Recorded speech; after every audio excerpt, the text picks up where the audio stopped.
warming is happening. It's here, and we have to do something. I think that driving this smaller car, I can prove a lot more to people that I do care. We're actually saving 45,000 trees. Recycling makes you feel really good. You know, it is our responsibility to take a step and try to make some changes.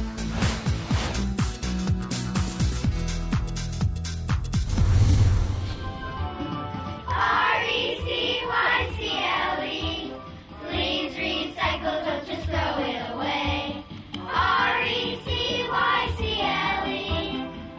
I think it's important to recycle because we can have more things in the world. It's important for the school to recycle because one day we could lose our fossil fuels and that would be really, really bad. My name is Debbie Steinfeld and I'm a teacher at West Chase Elementary.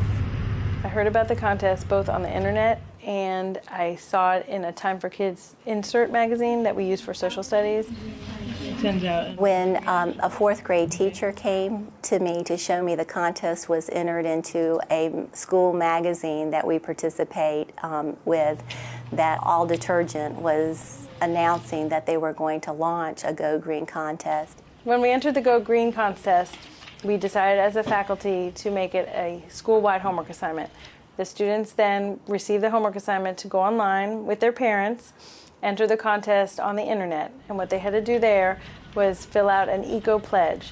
The most fun thing about doing the contest was the part where we got to go online and do our eco-pledge and ecosystems because I like making promises and I like keeping them. The most fun thing about the contest was when we did the applications online. That was pretty fun. The purpose of the contest was to get children more involved in becoming eco-friendly because small children can really make a difference in the world. And we all launched to save energy as our main contact to Go Green. So what we did say was everyone can help if we turn off all the lights in rooms where there would be no one. Our school is saving the district a lot of money. I met with the superintendent last week and she was very excited about our kilowatt usage going down in our school. So I'm over to you. And now whenever we leave the room, even for like a second, we turn the light off so we don't waste the energy.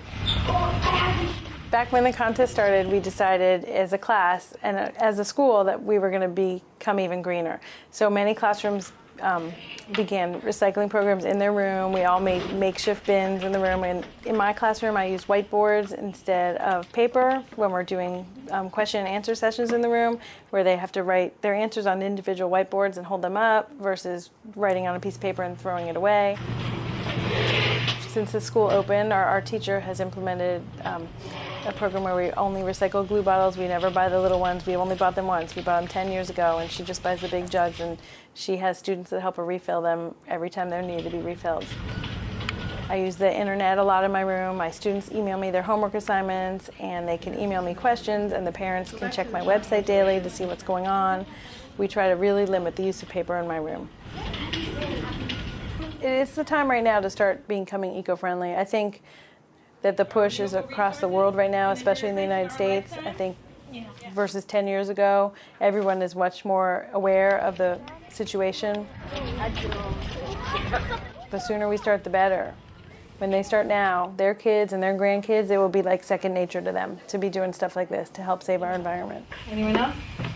When I grow older, I want my kids to see the earth as a clean place with non-litter, and with kids going outside and recycling stuff, they can see that's a good part of the earth, and so that they can do it, and then the earth will be getting healthier and healthier by the moment. But if you use recycled... It makes me feel good because now my grandchildren can have a life just like I did. The immune system identifies the food. It's kind of like another way of saving the world. It's like being a superhero going green or something. It's like being a superhero that doesn't have any powers but has the power to go green, recycle, and reduce and reuse. Please recycle, don't just throw it away.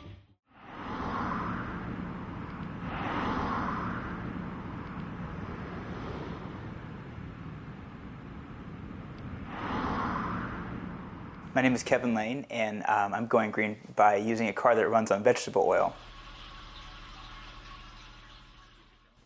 I got a job where I had to drive 150 miles a day for work, and I wanted something that was more fuel efficient. At the time, I drove a truck, and it got horrible gas mileage, so I looked into hybrids, and I looked into small cars, and I just did some research, and I read that people were converting diesel cars into veggie cars. And after doing my research, it seemed that the best idea was to just get a diesel car and convert it to using vegetable oil. The benefits of using vegetable oil over gasoline or regular diesel or even a hybrid is that you're using a completely reused resource. You're using used vegetable oil in this case. I go to restaurants and I pick up their used vegetable oils from their fryers, where they fry chips or they fry egg rolls or whatever. They usually leave it out back for me in some type of container. I put that in the back of my car, bring it home, and then I pour it through a screen into a 55-gallon drum. And the screen acts to take away any of the residue that's still in the oil, whether it's chip bits or little bits of food, whatever it is. The drum has a heater around it, and you turn that on for 24 hours, and the heater acts to separate the oil from the water drops to the bottom, and the good oil stays on top. Once the batch is heated and separated, you can then pump the oil directly from the barrel into the back of the car. And any diesel engine can run on vegetable oil. You just have to convert the engine over. To convert the car, it cost about $2,500, including the kit and the labor, and it took about 3 or 4 days to do. The car will get whatever gas mileage it gets in diesel on vegetable oil. It gets somewhere between 35 and 40 miles a gallon on diesel, and it'll get the same thing on vegetable oil. Altogether, I think I've saved about $3,000 or $4,000. Maybe 5 at this point. And as the price of diesel keeps going up, I have to smile and watch it go up, because I know that I'm saving that much more money every time I drive it. Oh, it's totally worth it. I love it. I love getting in the car. I love driving it. I love pushing that button and switching to veggie oil, because I know that whenever I drive it, I'm making a difference.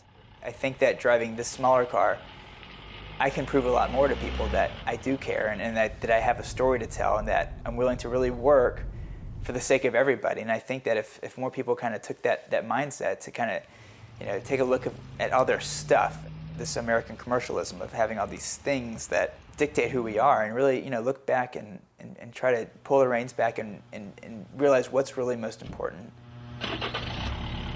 It's not easy being green. It's really not easy being green, and you have to really do your homework and find out what's good, what's bad, and sometimes good can be deceiving. I really love this car. I love driving it. I love the feeling that I get behind the wheel. I love it, even after 3 years. When I push that button to switch it back to vegetable oil, it just makes me happy.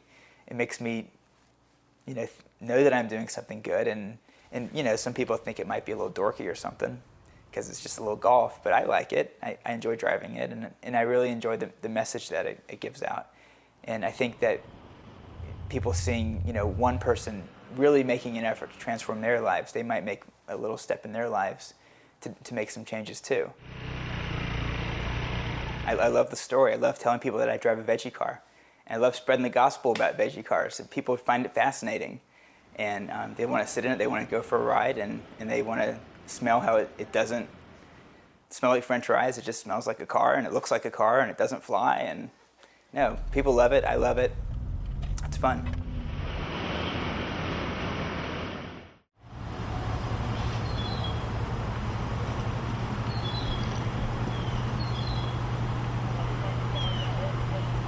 I think everybody who has the ability needs to be looking into how they can reduce their ecological footprint, whether it's from the house that they choose to construct or features that they choose to include into their existing houses. People really need to be looking now about what their impact is on the environment.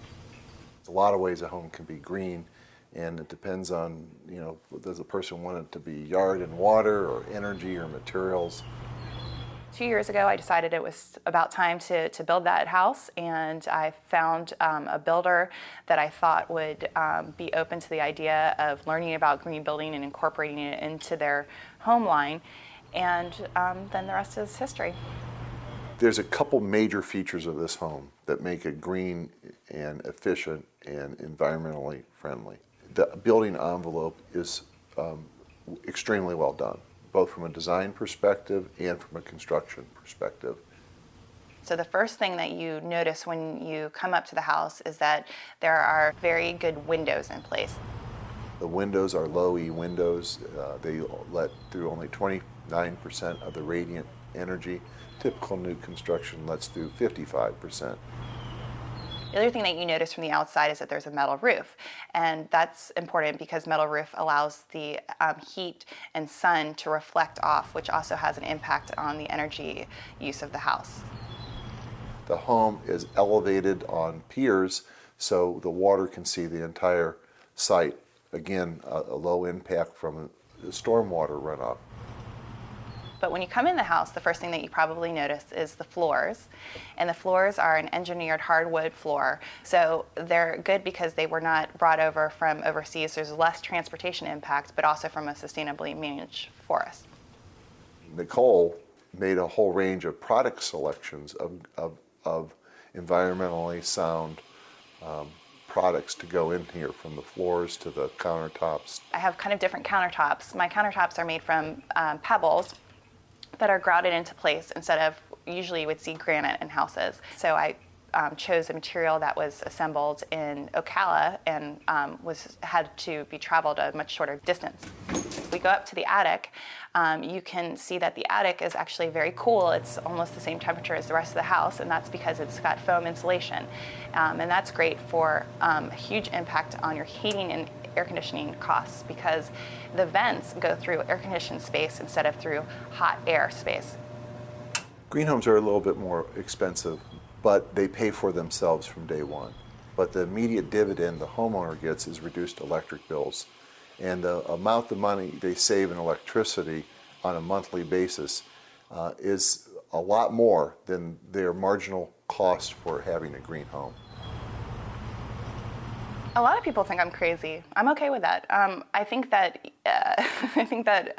the craziness, though, is starting to be tempered by reality. I mean, it's actually very interesting. Finally, what I've been talking about for all of this time is starting to show up in not just in Time magazine, but also in Glamour magazine. They have the top 10 things you can do to be more environmentally conscious. So when fashion magazines are starting to cover how you can be more green, it's really arrived. But I think that the craziness from 10 years ago is starting to become more of a general mainstream understood concept.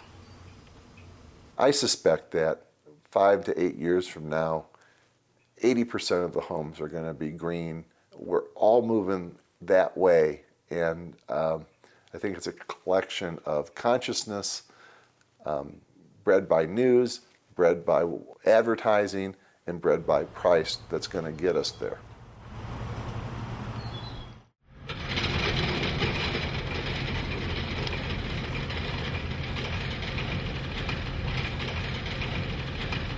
I think what we could all do at home is to really kind of go out of our way to find materials that are available. We get our lumber from buildings that can't be repaired. We produce dining tables, counter height dining tables, occasional tables, which would be cocktail tables, side tables, console tables.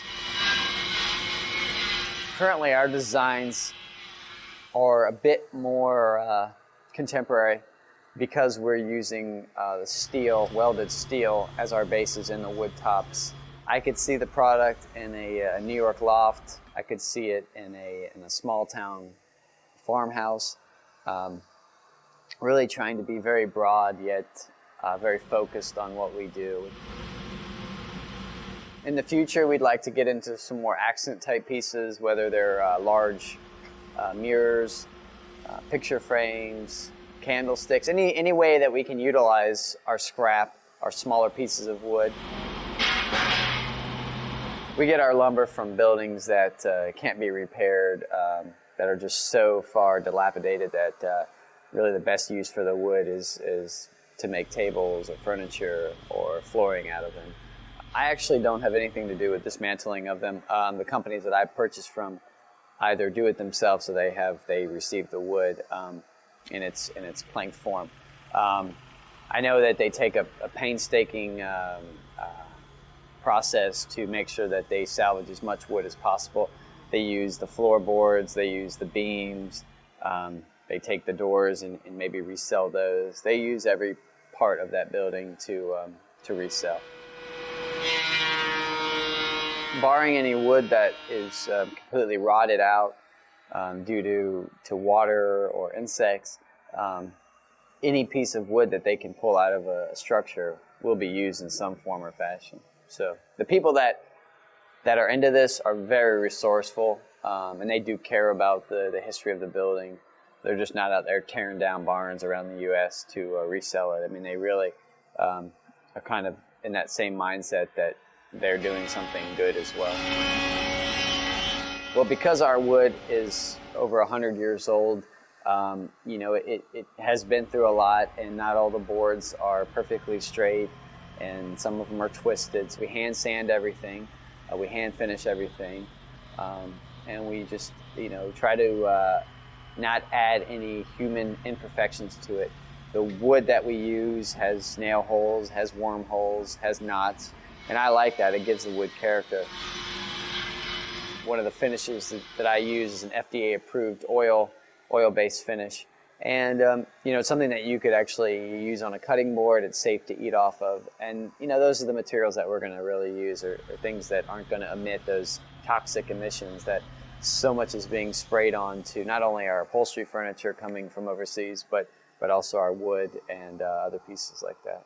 So not only do we produce green furniture, we try our best to instill that culture throughout our company. And some of the things we do are we run biodiesel on our company vehicle. We've changed out all the lights to be fluorescent lights. We use eco-friendly packaging materials. So yeah, it is a little bit more expensive, but I think in the health and environmental initiatives that we've put forward, it's worth the extra money. My family has always been very resourceful. My mom has saved every leftover meal since I've been born and eaten it somewhere before it went bad. So I think it's kind of ingrained in my being, in my genetic makeup to want to at least be more resourceful.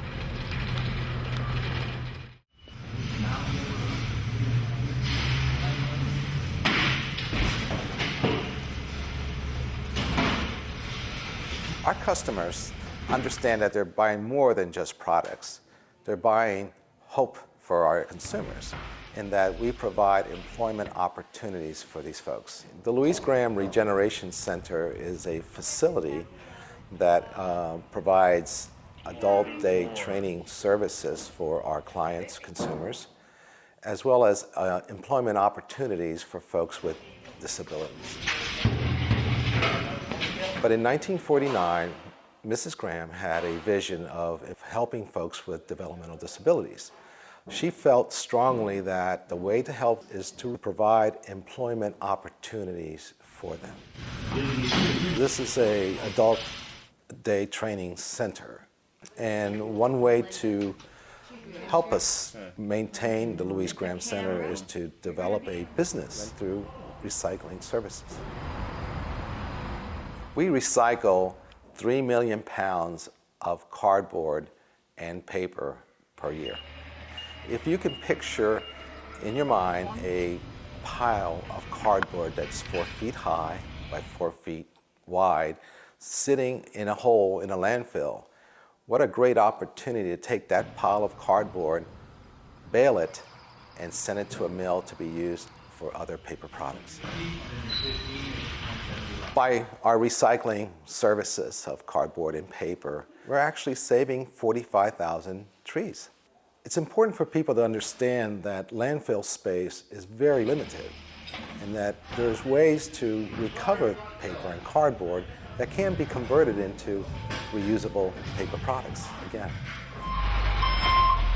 Once the paper is brought into our facility, it is sorted out by our employees. Once that's determined, it's sent to the different balers. One is for the cardboard, and the other baler is for our paper. Once we baled all those products, we then send it to a mill where then it's converted into recyclable paper products, which in turn we purchase and sell to our customers. We tear pages out of books, and I sort papers out, and we use 2 boxes. We sort colored paper in one, white paper in another. You can draw pictures. Something that gives me a great deal of satisfaction is the fact that our program here can enrich their lives. There are thousands on the waiting list in the state of Florida for the services that the Med Waiver provides, which is what pays for them to be able to come to this agency. And those that we sometimes get onto that Med Waiver have been sitting at home watching TV, sometimes alone. And so it's a pretty grim picture without the activities that agencies like ours provide. It's a joy working. I've worked here a long time now, and it's a joy working here. They're excited to get their paycheck because a lot of them have not had the opportunity to handle their own money before. Go to the bank, we cash out our checks. I like getting my paycheck. I like the work I do. It's not that hard. And I like my behavior specialist that comes in and visits me. What's very interesting about our employees with developmental disabilities is that not only are they earning a paycheck, but for the first time, I believe, they feel normal. What I like most by coming here is I have friends here. If I had like a paper cup, I would put it in, I would use it, drink coffee, then I would put it in the recycling so they could recycle that cup, make something else out of it.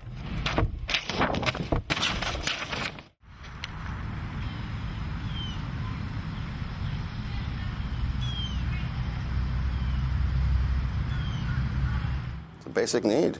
It's something that's not offered. It's something that's as natural as it can be. I began offering green burials because it was necessary. There's a need for it. The option right now to full traditional burial is cremation. Many people are picking cremation, choosing it, because that's the only other option. Not really wanting to cremate a loved one, but that's the only option. I've created an option to help the community, to help those out there who don't want to be forced to an inexpensive cremation, but that's the only other choice. That's the only choice right now between inexpensive cremation, traditional burial. I have something in the middle. For $2,400, it's a complete burial. There's no embalming, there's no casket, there's no vault, and opening and closing is included. The space is included, the pickup is included. It's a complete package for $2,400 where one can be buried. Right now there are three green burials here. We just started, it was maybe 8 weeks ago, and immediately these 3 burials were in the first two weeks or so of when this was first released. There are others who have pre-purchased their green burials beyond those who are actually buried here. So we have burials and we have pre-planned green burials as well, and both have taken place here. I have families who have signed in advance, pre-arranged. This is a third option that I feel is very necessary, and it's being very well received. It's very economical, and it also helps the environment. We're burying our loved ones from day one, and then it became very commercial. Well, this is going way back to the beginning. The focus, the purpose is to be environmentally friendly, to do my part in helping the environment. So there's formaldehyde, there's the casket itself, that's steel. There's the outer burial container, which is what the casket would go into the ground. That's made of concrete. There's steel there. They're fiberglass. They're plastic lined. There are any different types of vaults. all of these items, when placed in the ground, interfere with the ground elements. You just have no choice. That's what happens. With green burial, none of that is placed into the ground. Not even the formaldehyde. There's no casket, no vault again. It's as natural as can be. It's more environmentally friendly than cremation even, because with cremation, there are emittents that go into the air. That's what happens when there's smoke. Smoke goes in the air. It's buried directly into the earth, and the feeling I get is that it's natural. It's soothing. It's soft. There should be no resistance to it because it's natural.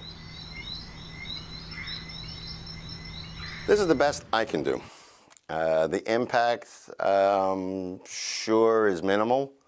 However, if we all contribute minimally to this global situation, we can all help. This is what I can do. This is what I'm doing. I hope it helps somewhat. I know it certainly will. How much of an impact? It's a step I can take, and I'm taking it. And I feel it's my responsibility to do something. And this is what I'm doing.